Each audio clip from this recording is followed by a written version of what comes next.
Okay, you're live. Good morning, good afternoon. I'm in the middle of the country, so it's afternoon for me. Thanks to everyone in California APCO for this opportunity to share some of the updates on FirstNet and some information on the Nationwide Public Safety Broadband Network. I'm Steve Devine. I work in the FirstNet Strategy and Policy Group, also within the Response Operations Group with the ROG. You'll hear more about that acronym a little later on. I spent my entire adult life in public safety communications as a dispatcher, managing a dispatch center, frequency coordination, technology, Project 25 management, building a statewide Project 25 radio network. And I came into AT&T in support of the FirstNet program in 2017. I was involved in a number of national efforts, LTE, push-to-talk, and things within NIPSTIC and other organizations as a precursor to FirstNet and some of the technologies associated with that. So I continue to advocate for public safety communications. It's what I don't know how to do anything else, quite frankly. So it's a great position for me to be in, and I'm excited to be here. So, as a real quick overview, where did we start?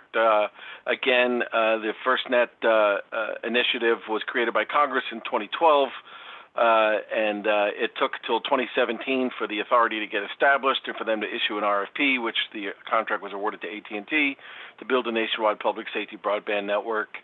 March of 2018, we went live with a physically separate FirstNet core that is critical to the priority and preemption we offer first responders going forward. In March of this year, FirstNet Push-to-Talk, which is the only push-to-talk solution tied to the FirstNet core, as well as 13,000 agencies signed on with 1.5 million FirstNet connections. And 2021 and beyond, this continues 5G, its predecessors, its next generation capabilities, and everything else included with it. So it's a 25-year contract. We're just coming up on 4 years this March. So a lot to go and a lot to look forward to with regard to technologies, leveraging the global ecosystem of applications and devices, getting devices to do more for less money, and really kind of finding the ways for public safety to best leverage that higher functionality that LTE and beyond and the next generation technologies introduce. So we all know COVID has kind of changed the landscape on a number of events. We've had over 450 requests from across the country supporting COVID events, whether they be remote testing sites or hospital in-building coverage or a number of scenarios associated with that. We've had over 65 unique deployable requests associated with COVID as well. Some of those were for a number of days, some of those were for weeks on end, and as we all know, COVID continues to change the way we have to do business, and FirstNet has adapted to COVID, wildfires, and hurricanes. The ROG process has adapted to all of those as they're all happening at the same time across the country. So it's been a real challenge, and for everybody, getting used to COVID is something that we're going to adapt to. We've deployed SatCults, we've deployed in-building solutions, we've deployed cell on wheels that offer both commercial coverage as well as Band 14 FirstNet coverage, in-building solutions, metro cells, you name it, in order to facilitate and to support the first responders. We've had to deploy these things in support of the COVID effort. Just real quick by the numbers, where we are today, these numbers change about every quarter or so. I think they're due for a change coming up. Over 1.5 million FirstNet connections, 13,000 plus agencies, over 125 applications in the FirstNet app catalog, over 150 FirstNet ready devices and growing. Our build out is committed. We're required, obligated to a degree to build in conjunction with parameters set by the FirstNet Authority in our contract. So you can see we've got 120,000 square miles of coverage added just in 2019, LTE coverage. Our Band 14 build-out is well over 80% completed, ahead of schedule, and we've got over 700 markets now implementing Band 14 spectrum. There's no throttling on the FirstNet network for users. We've got accountability and obligations to the FirstNet Authority that if we don't meet those requirements and those build-out thresholds, there's penalties associated with it. Again, FirstNet supports a physically separate network core fully dedicated to public safety. It's not virtual. It's brick and mortar network core, and it's always on 24/7. You don't have to call anybody. You don't have to turn anything on. That prioritized access we call first priority for first responders and for those that support first responders is automatic and full-time. Some of the independent testings have shown that FirstNet is faster than any commercial network with regard to the first responder experience. In the past 5 years, we've invested nearly $145 billion with a B-boy in our network, more than any other public company. 5G evolution is the beginning of the tip of the spear for 5G for AT&T going forward. In 450 markets, we anticipate that to grow and that to expand with regard to its coverage and its ability to support first responders.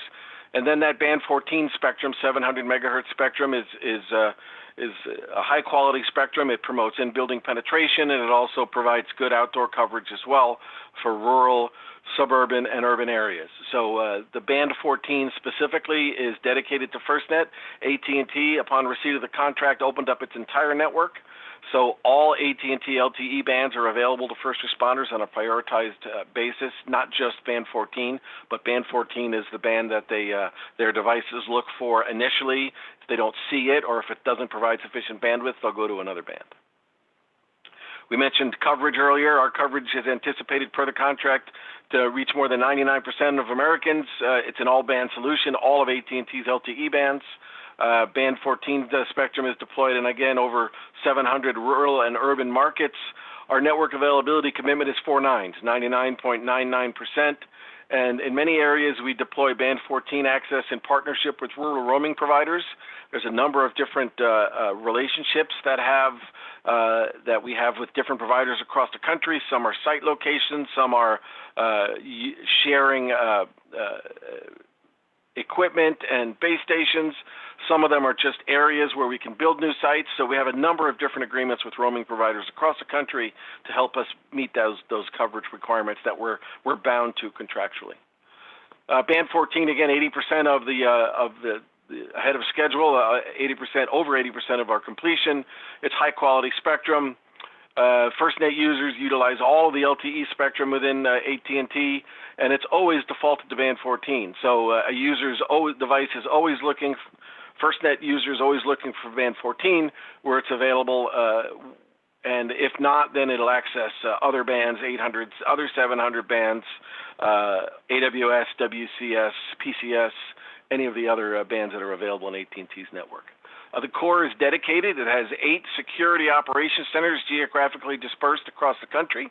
That gives us a degree of resilience and as well as protection and security. It's a redundant network we see more than 251 petabytes of data crossing our network every day. We analyze 670 billion flows of network data, and on average, we see 110 billion potential probes looking for vulnerabilities in our network every day. So FirstNet is a secure network, and all of AT&T is heightened on the security and making sure that all of our customers have a secure experience. And then 5G going forward. We call it 5G evolution. 5G, as we all know, is going to introduce ultra-low latency, massive device connectivity, IoT, all of those things that we know are coming. Ultra reliability, and in many of those instances, devices will have a number of different options in a manner in which they connect to the network, and we're going to see more and more of that. 5G is really about pushing intelligence to the edge, so we're going to see smarter networks that have a mechanism to support the user in a number of different ways, better capacity, ultra-high speeds.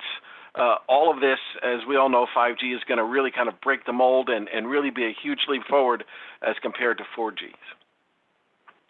Really, our objective in FirstNet is to be public safety's direct partner for all FirstNet needs whenever and wherever they need it.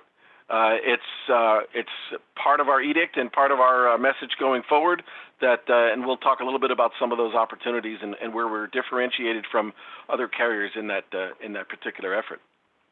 We align our deployments with regard to the Response Operations Group, those deployments with the National Response Framework, NIMS, as well as Incident Command. AT&T FirstNet actually has somebody who sits in the FEMA National Coordination Center during events. We actually have a person who sits there and works in conjunction with FEMA and relays messaging to our users in the field, those that are deploying, those that are supporting first responders in the deployment of assets, and we have a couple different assets that we deploy that we'll share. It's really a first-of-a-kind relationship with all of public safety. We're not just another carrier. We're actually, our job is to support public safety with regard to supporting the FirstNet network. So they're our customers going forward. And we feel that the relationship we have both with FEMA as well as state EOCs and regional emergency operation centers, it's really a hands-on. We have somebody whenever possible. COVID's kind of put a wrench in some of that, but in a lot of those, we'll do those remotely. But a lot of times we want to have somebody in those EOCs managing those resources, finding out why they need the resource, where they need it, and then we can make sure that our deployments are meeting the needs of the responders. And then lastly, we have a handshake relationship with extended primary users.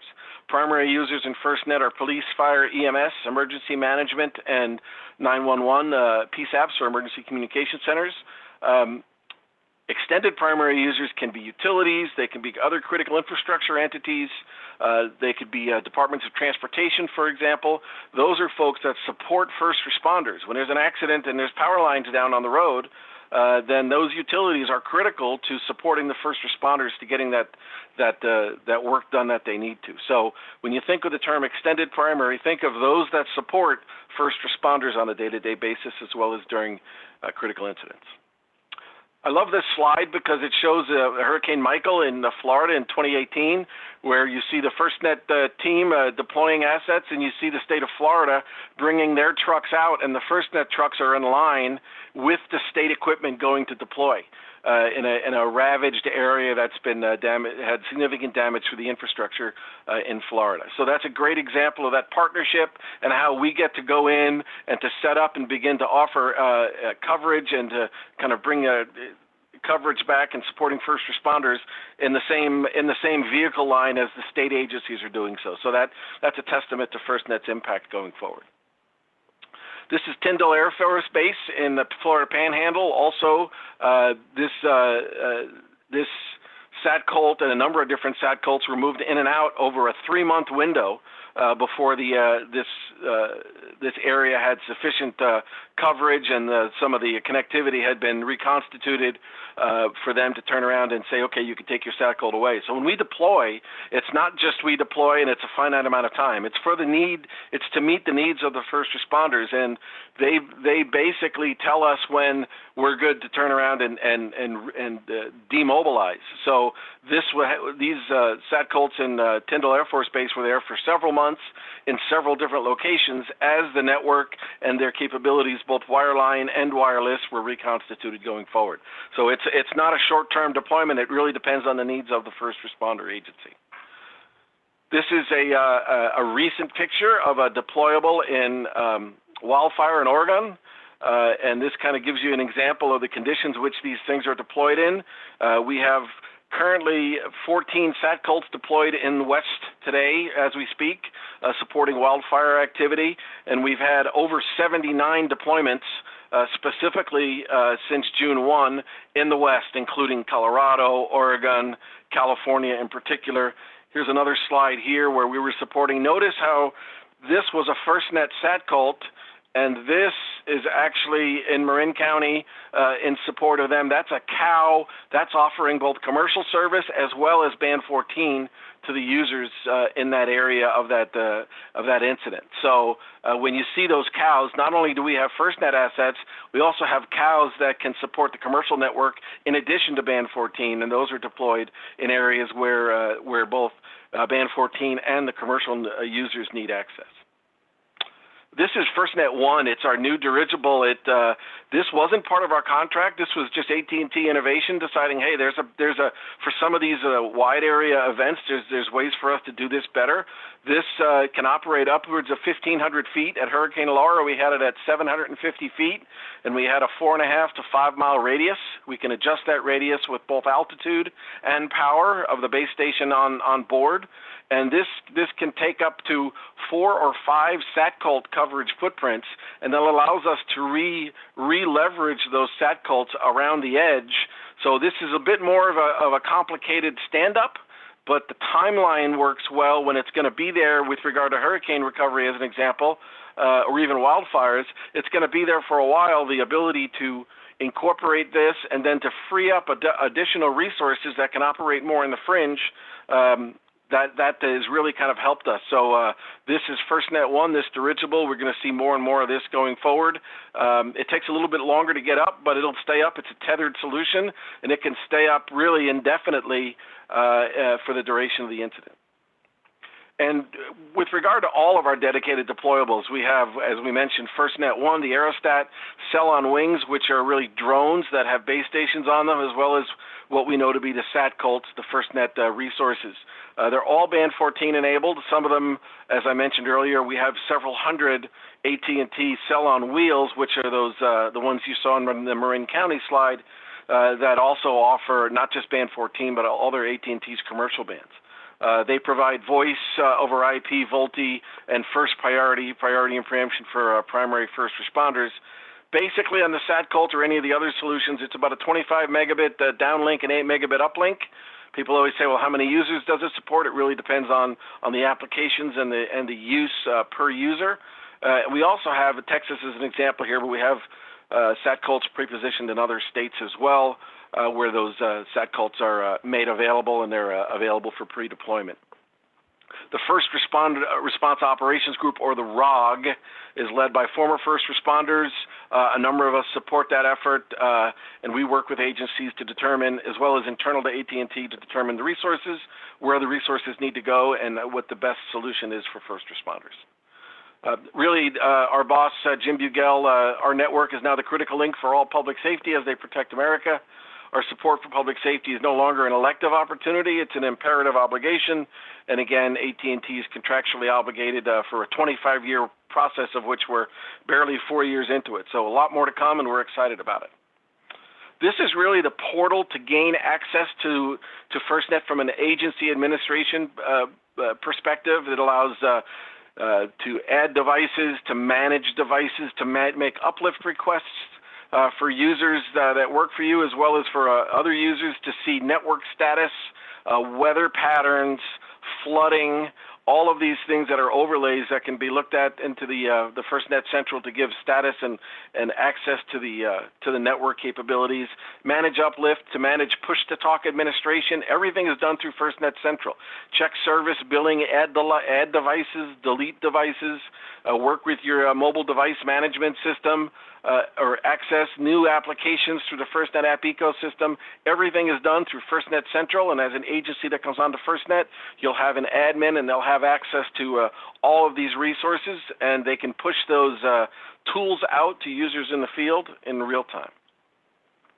A FirstNet uplift is, think of this as kind of level 0, where the uplift allows primary users can grant uplift, but extended primary and primary users can be uplifted.